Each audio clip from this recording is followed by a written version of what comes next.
चलतु बनैबा पनीर पलौ।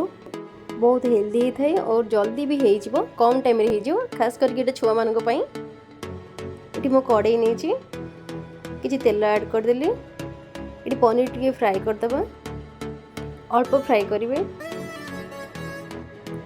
ये देखो मोर गोटे साइड हो आसला पलटई दबा ये मोर हो गला बाहर करदे देखो बाहर करदेली। सेम कड़ी किसी काजू नहीं थी फ्राए करदे काजू को बेसी फ्राए करें जल्दी हो जाए तो अल्प टे फ्राए कर बाहर करदे। ये मोर काजू हो आसला भी बाहर करदेली।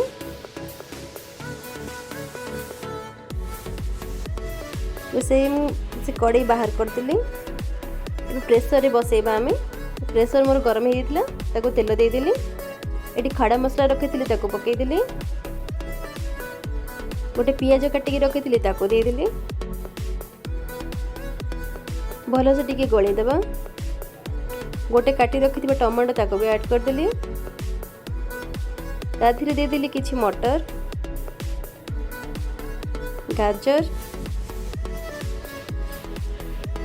टिके गलैदबा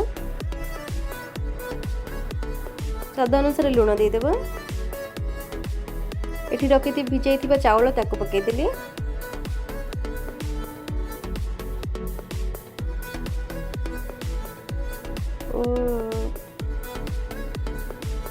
भल से मिक्स करदेबे।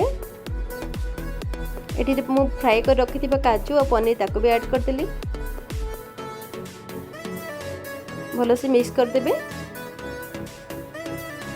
ऐड कली किछि पानी देखो छाड़ीदेबा गोटे सीटी मारिया पर्यंत।